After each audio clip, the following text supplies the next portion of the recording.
very aggressive. Look at that. Those doors, I'm a fool for your love.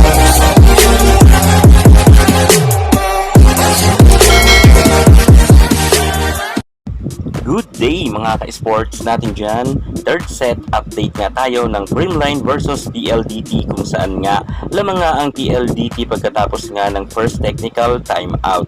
Dahil yan sa matindi talagang ipinapakitang opensa at depensa nga ng PLDT. Ngunit hindi talaga nagpakabog dito ang ating Mitch Gumabaw kung saan talaga bumibira talaga siya ng kanyang mga malalakas na palo.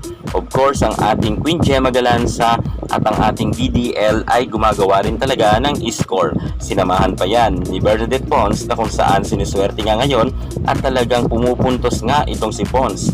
Quality minutes talaga ang ibinigay lang sa kanya, ngunit baka ibabad na siya at hindi na ibalik ang ating Pinom superstar Alyssa Valdez sapagkat nga medyo inaalat nga si Valdez sa kanyang nilalaro ngayon.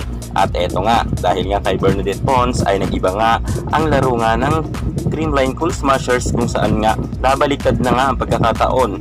Pagkatapos nga ng second technical timeout ay lumamang na dito ang Creamline Cool Smashers. Maganda ngayon ang ipinapakitang games nga ng Creamline at I hope magtuloy-tuloy ito para makuha nila ang third set na pagkapanalo. Subalit hindi talaga dito papayag ang PLDT kahit nga lamang kanina ang Creamline ng 3 puntos ay nahabol pa nga ito ng PLDT.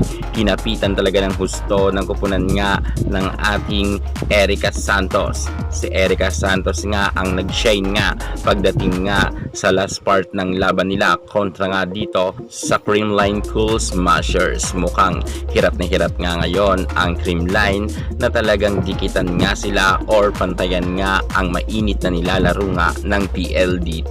Gayunpaman kahit pumasok nga si Tots Carlos ay wala rin naman itong nagawa sapagkat inilabas rin kaagaran ito at ipinalit nga sa kanya si Michelle. Okay naman sana ang galawan ni Michelle Gumabaw, subalit gayon talaga minsan ay sumasablay nga ang Creamline at nagkakaroon nga ng mga errors. At dahil dyan ay hindi na nga pinakawalan nga ng PLDT ang pagkapanalo at nagpakawala nga ng super lakas nga na quick attack itong si Del Palomata, kung kaya nga nagtapos nga ang kanilang laban sa 22 at 25.